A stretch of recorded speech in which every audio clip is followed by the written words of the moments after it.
Hi everyone. இன்னைக்கு +2 physics electrostaticsல Gauss law பத்தி பார்க்க போறோம். So Gauss law அப்படிங்கிறது எது ரெண்டுத்துக்குள்ள ரிலேஷனை எக்ஸ்பிளைன் பண்ணுது அப்படின்னு பார்த்தீங்கன்னா ஃப்ளக்ஸுக்கும் சார்ஜுக்கும் பிட்வீன் இருக்க ரிலேஷனை எக்ஸ்பிளைன் பண்ணுறது தான் Gauss law. ஸோ நமக்கு Gauss law அப்படின்னாவே ஃப்ளக்ஸு தான் ஃபஸ்ட்டு சொல்லுவோம். ஸோ ஃப்ளக்ஸ்னால் உங்களுக்கு தெரியும். ஸோ ஃப்ளக்ஸுங்கிறதுக்கான டெஃபினேஷன் நம்ம போன வீடியோலேயே பார்த்துருப்போம். ஸோ ஒரு க்ளோஸ்டு சர்ஃபேஸில் எவ்வளோ வந்து எலக்ட்ரிக் ஃபீல்ட் லைன்ஸ் கிராஸ் ஆகுதோ அந்த குவான்டிட்டியை தான் நம்ம என்னன்னு சொல்லுவோம்னா ஃப்ளக்ஸ்ன்னு சொல்லுவோம். ஸோ அதுதான் ஃபார்முலா எழுதியிருப்போம். ∅ = Closed interval of E vector dot dA vector. So இங்கே ஒரு டயக்ராம் போட்டிருக்கோம். இங்கே வந்து என்ன பண்ணோம், ஒரு பாசிட்டிவ் சார்ஜ் கன்சிடர் பண்ணியிருக்கோம். அதை கேபிட்டல் Qன்னு கன்சிடர் பண்ணுறோம். ஸோ இந்த சார்ஜை சுற்றி ஒரு இமேஜினரி சர்ஃபேஸை கன்சிடர் பண்ணுறோம். அந்த இமேஜினரி சர்ஃபேஸ் வந்து அதோடைய ரேடியஸ் வந்து R. அந்த இமேஜினரி சர்ஃபேஸை நம்ம என்னன்னு சொல்கிறோம்னா ஸ்பெரிக்கல் காசியன் சர்ஃபேஸ்ன்னு சொல்கிறோம். ஓகேங்களா? ஸோ அப்போ இது பாசிட்டிவ் சார்ஜுங்கும் போது எலக்ட்ரிக் ஃபீல்டு எப்பயுமே என்னது away from the positive charge. அதனால நமக்கு என்ன ஆகும், it is radially outward. So இந்த இடத்துல நம்ம என்ன பண்ணோம்னா ஒரு டிஏங்கிற சர்ஃபேஸை கன்சிடர் பண்ணுறோம். ஸோ அப்போ எலக்ட்ரிக் ஃபீல்டுக்கும் டிஏவும் எப்படி இருக்குன்னு பார்த்தீங்கன்னா both are parallel to each other, ரெண்டுமே ஒரே மாதிரி இருக்கும். ஸோ அப்போ ஆங்கிள் என்னன்னு பார்த்தீங்கன்னா θ = 0 டிகிரி. இப்போ நம்ம ஃபார்முலாவில் E டாட் டிஏ டாட்டுக்கு பதிலாக நம்ம என்ன பண்ணுறோம் cos θ போடுறோம். அப்போ ∅ = closed integral of E dot DA cos θ. So இங்கே cos θக்கு வேல்யூ சப்ஸ்டியூட் பண்ணுறோம். θவோட வேல்யூ 0 டிகிரி அப்படின்னா cos 0 1 சப்ஸ்டியூட் பண்ணோம்னா நமக்கு என்ன கிடைக்குன்னு பார்த்தீங்கன்னா ∅ = closed integral of E dA. இப்போ என்ன பண்ணோம்னா ஈங்கிறது கான்ஸ்டன்ட், அதனால் அதை வெளியே எடுத்துட்டு இந்த க்ளோஸ்டு இன்டெக்ரல் ஆஃப் டிஏவை மட்டும் இன்டெக்ரல் பண்ணோம்னா நமக்கு என்ன கிடைக்குன்னு பார்த்தீங்கன்னா ஏரியா ஏ. ஸோ அப்போது ஏரியாவுக்கு வந்து என்ன ஃபார்முலான்னு பார்த்தீங்கன்னா இங்கே நம்ம கன்சிடர் பண்ணிக்கிறது ஸ்பெரிக்கல் சர்ஃபேஸ் அப்படிங்கிறதுனால ஏரியா A = 4πr². நெக்ஸ்ட்டு ஈயோட வேல்யூ தெரியும் நமக்கு. ஈங்கிறது electric field due to a point charge. So E = 1/4πr² Q/r². இது ரெண்டுத்தோடைய வேல்யூ இங்கே சப்ஸ்டியூட் பண்ணோம் அப்படின்னா ∅ = Q/4πr². ஏவோட வேல்யூ 4πr². இதில் 4πயும் r² கேன்சல் ஆகிடுச்சு அப்படின்னா நமக்கு ∅யோட value Q/ε0. This is for point charges. So அப்போது பாயிண்ட் சார்ஜஸ் இல்லாமல் ஒரு க்ளோஸ்டு சர்ஃபேஸாக இருந்தது அப்படின்னா என்ன வரும்னு பார்த்தீங்கன்னா here we can consider a 3 surfaces A1 A2 A3 3 surfaces consider பண்ணுறோம். அதுக்கு இன்சைடில் நமக்கு பாசிட்டிவ் சார்ஜ் கன்சிடர் பண்ணியிருக்கோம். எல்லா டைரக்ஷன்லையும் ஈங்கிற எலக்ட்ரிக் ஃபீல்டு ஃப்ளோ ஆகிட்டுருக்கு. இங்கே நமக்கு 3 சர்ஃபேஸஸ்லையுமே ஃப்ளக்ஸு வந்து சேமாக தான் இருக்கும். ஏன்னா ஒவ்வொரு ஏரியாவிலையும் ஃப்ளோ ஆகக்கூடிய எலக்ட்ரிக் ஃபீல்ட் லைன்ஸை தான் நம்ம கவுண்ட் பண்ணுறோம். ஸோ அப்போ ஃப்ளக்ஸ் இஸ் சேம். ஸோ அப்போ ∅ = closed integral of E dot dA = Q inside /ε0. அப்போ இன்சைடில் இருக்கிற சார்ஜ் தான் நம்ம டிபெண்ட் பண்ணியிருக்கு, அதனால தான் இங்கே Q இன்சைட் போடுறோம். ஸோ அப்போ க்ளோஸ்டு சர்ஃபேஸ்க்கும் பாயிண்ட் சார்ஜுக்கும் உள்ள டிஃப்ரென்ஸ் என்னன்னு பார்த்தீங்கன்னா பாயிண்ட் சார்ஜ்னா Q/ε0 வரும். அதே க்ளோஸ்டு சர்ஃபேஸாக இருந்தது அப்படின்னா நமக்கு Q இன்சைடுங்கிறது மட்டும்தான் வேரி ஆகும். ஸோ அப்போ நம்ம டிஃபைன் பண்ணுறோம் Gauss lawவை.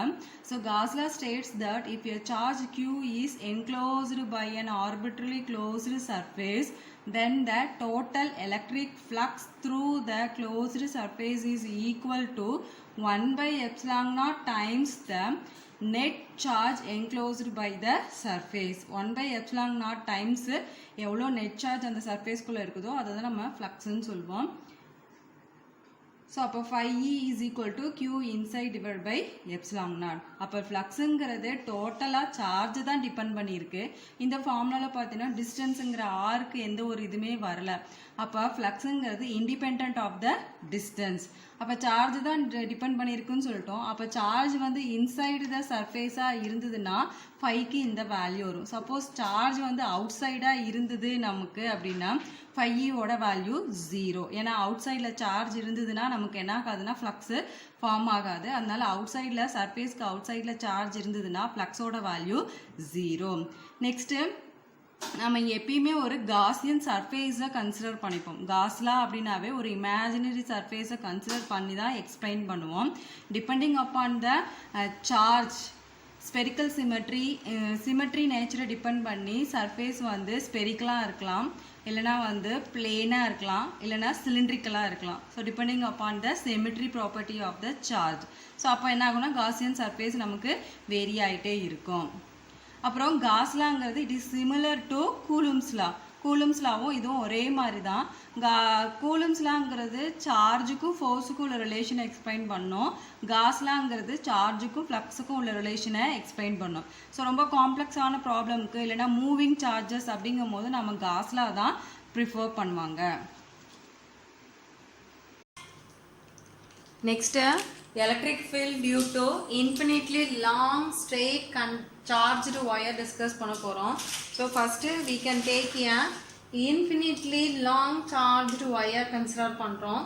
So இதோடைய linear charge density lambda ன்னு சொல்றோம். ஓகேங்களா? So lambda is a linear charge density of infinitely long straight wire.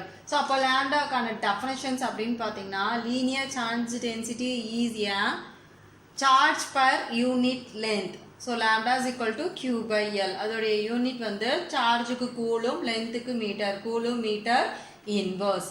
So இப்போ இந்த சார்ஜ்டு ஒயருடைய சென்டர்ல இருந்து ஆறுங்கிற டிஸ்டன்ஸில் பிங்கிற பாயிண்ட்டை கன்சிடர் பண்ணுறோம். அந்த பாயிண்ட்ல தான் நம்ம எலக்ட்ரிக் ஃபீல்டு கால்குலேட் பண்ண போகிறோம். ஸோ எலக்ட்ரிக் ஃபீல்டு கால்குலேட் பண்ணுறதுக்கு காஸ் லா யூஸ் பண்ண போகிறோம். So, P is a point located at a particular distance r from the wire. So, இப்போ இங்க என்ன பண்ணணும்னு பாத்தீங்கன்னா இந்த சார்ஜ்டு ஒயர்ல ரெண்டு A1 A2 அப்படிங்கிற சார்ஜ்டு எலிமெண்ட்டை கன்சிடர் பண்றோம். இந்த ரெண்டு சார்ஜ் எலிமெண்ட்டுமே Pங்கிற பாயிண்ட்ல இருந்து ஈக்குவல் டிஸ்டன்ஸ்ல இருக்கு. அதே மாதிரி இங்கே Qங்கிற பாயிண்ட் கன்சிடர் பண்ணாலும் A1 A2ங்கிற சார்ஜ் எலிமெண்ட் ஈக்குவல் டிஸ்டன்ஸில் இருக்கிறதுனால எலக்ட்ரிக் ஃபீல்டு வந்து ரேடியலி அவுட்வேர்டாக இருக்கும். அது மட்டும் இல்லாமல் நமக்கு பாசிட்டிவ் சார்ஜஸ் அப்படின்னாவே எலக்ட்ரிக் ஃபீல்டு வந்து ரேடியலி அவுட்வேர்டு. ஸோ அப்போது நமக்கு இங்கே என்ன ஆகும்னு பார்த்தீங்கன்னா இது சென்டரில் ஒரு சர்க்கிள் ட்ரா பண்ணுறோம். அந்த சர்க்கிளோடைய ரேடியஸை ஆர்ன்னு கன்சிடர் பண்ணுறோம். அப்போ இந்த சர்க்கிளில் இருக்கக்கூடிய எல்லா பாயிண்ட்ஸ்லையுமே நமக்கு எலக்ட்ரிக் ஃபீல்டோட மேக்னிடியூட் வந்து ஈக்குவலாக இருக்கும். ஸோ அப்போது இங்கே நம்ம என்ன மாதிரி சிமெட்ரி கன்சிடர் பண்ணுறோம் அப்படின்னு பார்த்தீங்கன்னா சிலிண்ட்ரிக்கல் சிமெட்ரி கன்சிடர் பண்ணுறோம். அப்போ இங்கே ஃபார்ம் பண்ணக்கூடிய இமேஜினரி காசியன் சர்ஃபேஸும் என்னவா இருக்கும் பார்த்தீங்கன்னா சிலிண்ட்ரிக்கல் காசியன் சர்ஃபேஸாக தான் இருக்கும். அதோடைய ரேடியஸை ஆறுன்னும் லென்த்தை எல்லுன்னு நம்ம மென்ஷன் பண்ணுறோம்.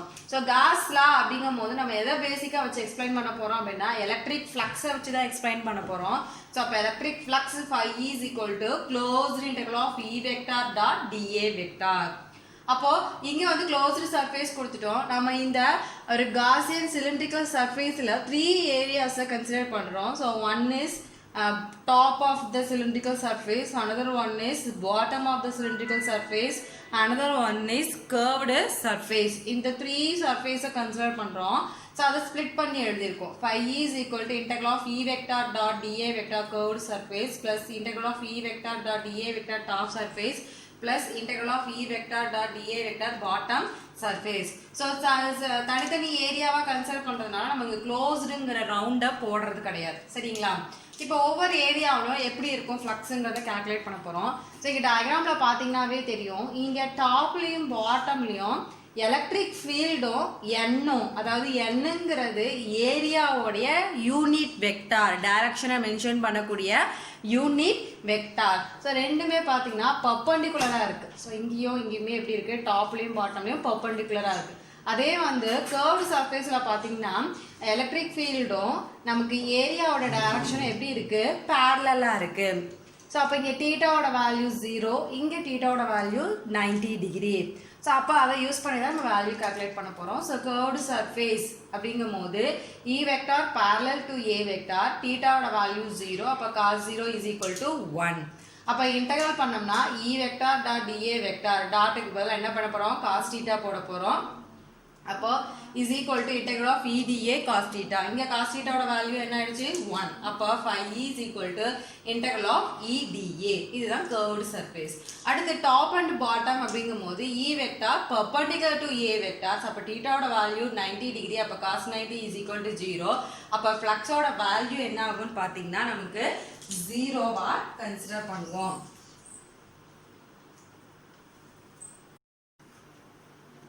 டாப் அண்ட் பாட்டம் அப்படின்னு பார்க்கும்போது E vector is perpendicular to DA vector. அப்போ தீட்டாவோட வேல்யூ 90 டிகிரி, cos 90 0 ஆகிடும். அப்போ integral top and bottom E vector dot d A vector dot இதெல்லாம் காஸ் தீட்டா போடுறோம். அப்போ இங்கே காஸ் தீட்டாவோட வேல்யூ என்ன ஆயிடுச்சு 0. அப்போ 5e என்ன ஆயிடுச்சு 0 ஆயிடுச்சு. அப்போ டாப்லையும் பாட்டம்லையும் ஃப்ளக்ஸோட வேல்யூ 0. அப்போ எங்கே மட்டும்தான் நமக்கு ஃப்ளக்ஸ் பாசிபிள் பார்த்தோம்னா நமக்கு கர்வ்டு சர்ஃபேஸில் மட்டும்தான் ஃப்ளக்ஸ் வந்து பாசிபிள். அப்போ அந்த கர்வ்டு சர்ஃபேஸ் வச்சு தான் நம்ம எக்ஸ்பிளைன் பண்ண போகிறோம். ஸோ கர்வ்டு சர்ஃபேஸில் நமக்கு இ வந்து கான்ஸ்டன்ட்டாக இருக்கும். அப்போ 5e is equal to integral of e dA. இது கர்வ்டு சர்ஃபேஸ்னால ப்ரொடியூஸ் ஆன ஃப்ளக்ஸ். இதை செகண்ட் ஈக்குவேஷன் எடுத்துக்கிறோம். இப்போ நம்ம என்ன பண்ண போறோம்னா காஸ் லாவை அப்ளை பண்ண போகிறோம். ஸோ காஸ் லா என்ன 5e is equal to q enclosed by epsilon naught. இதை தேர்ட் ஈக்குவேஷன் எடுத்துக்கிறோம். ஸோ இந்த ரெண்டு ஈக்குவேஷனை ஈக்குவேட் பண்ண போகிறோம். ஏன்னா இங்கே லெஃப்ட் சைடு ரெண்டுமே என்ன இருக்குது 5e இருக்குது. அதனால ரெண்டுத்தையும் ஈக்குவேட் பண்ணோம் அப்படின்னா integral of e dA is equal to q enclosed epsilon naught. இப்போ இந்த ஃபோர்த் ஈக்குவேஷன் கன்சிடர் பண்ணுறோம். நம்ம என்ன பண்ண போகிறோம் அப்படின்னா இந்த க்யூக்கு வேல்யூ கொண்டு வரணும். அதுக்காக லீனியர் சார்ஜ் டென்சிட்டியிலிருந்து கொண்டு வர போகிறோம். ஸோ அப்போ லீனியர் சார்ஜ் டென்சிட்டினாவே என்னது சார்ஜ் பர் யூனிட் லென்த்னு சொல்லுவோம். ஸோ இங்கே வந்து என்க்ளோஸ்டு சர்ஃபேஸில் இருக்கக்கூடிய சார்ஜ் இதோடைய லென்த் வந்து கேபிட்டல் எல். அதனால lambda is equal to Q by capital L போடுறோம். இதுல இருந்து q வேணும் அப்படின்னா என்ன வரும் q is equal to lambda l. இது ஃபிஃப்த் ஈக்குவேஷனை கன்சிடர் பண்ணிட்டு இதை கொண்டு போய் என்ன பண்றோம் ஃபோர்த்ல சப்ஸ்டிட்யூட் பண்றோம். அப்ப integral of e dA is equal to lambda l by epsilon naught. இங்க e ங்கிறது கான்ஸ்டன்ட்னால வெளியே எடுத்துறோம். அப்ப e integral of dA is equal to lambda l by epsilon naught. இங்க dA வை இன்டெகிரல் பண்ணோம்னா a. சோ இங்க a ங்கிறது என்னன்னு பாத்தீங்கன்னா area of the curved surface. அதுக்கு என்ன ஃபார்முலா சோ இது வந்து ஏரியா அப்படினாவே என்னது 2 pi r l. அதுதான் நமக்கு இங்க இந்த சிலிண்ட்ரிக்கல் உடைய ஏரியா 2 pi r l. இத கொண்டு போய் என்ன பண்ணா சப்ஸ்டிட்யூட் பண்றோம். அப்ப e into 2 pi r l is equal to lambda l by epsilon naught. இங்க l கேன்சல் ஆயிடுச்சு அப்படினா E is equal to lambda divided by 2 pi epsilon naught r. This is the value for electric field due to an infinitely long charged wire. இதை vector form எழுதணும் அப்படினா E vector is equal to lambda divided by 2 pi epsilon naught r r cap. ஓகேங்களா? So அப்ப இதுக்கு electric field linear charge டென்சிட்டியும் டிஸ்டன்ஸையும் தான் நமக்கு depend பண்ணியிருக்கு. So linear charge டென்சிட்டியோட directly ப்ரொபோர்ஷனலாக இருக்கு. அந்த பெர்பெண்டிகுலர் டிஸ்டன்ஸுக்கு இன்வெர்ஸ்லி ப்ரொபோர்ஷனலா இருக்கு. ஓகேங்களா? சோ அப்போ நம்ம சார்ஜ் டென்சிட்டி வச்சு சொல்லும்போது lambda is greater than 0 அப்படினா the electric field E is perpendicularly outward from the charge. நம்ம பாசிட்டிவ் சார்ஜா இருந்தா எலக்ட்ரிக் ஃபீல்ட் அவுட்வர்ட்னு சொல்றோம் இல்லீங்களா? அதே மாதிரி lambda 0 ஓட கிரேட்டரா இருந்தது அப்படினா electric field outward from the wire. At the same time lambda is less than 0 அப்படினா electric field is perpendicularly inward from the wire. less than னா நமக்கு இன்வர்டா இருக்கும். நெகட்டிவ் சார்ஜ்னா எப்படி நமக்கு இன்வர்டா வருமே அதே மாதிரி less than 0 lambda அப்படினா நமக்கு electric field inward from the wire. So இந்த இது வந்து நமக்கு infinitely long charged wireக்கு தான் அப்ளை பண்ண முடியும். ஒரு லிமிட்டட் வயர் எடுத்துக்கிட்டு நம்ம எக்ஸ்பிளைன் பண்ணனும்னா நம்ம பண்ண முடியாது. அப்ப என்ன பண்ணா டாப்ல ஒரு பாயிண்ட்டையும் டவுன்ல ஒரு பாயிண்ட்டையும் எடுத்து எக்ஸ்பிளைன் பண்ணா நம்ம இந்த ஈக்குவேஷனை அப்ளை பண்ணலாம்.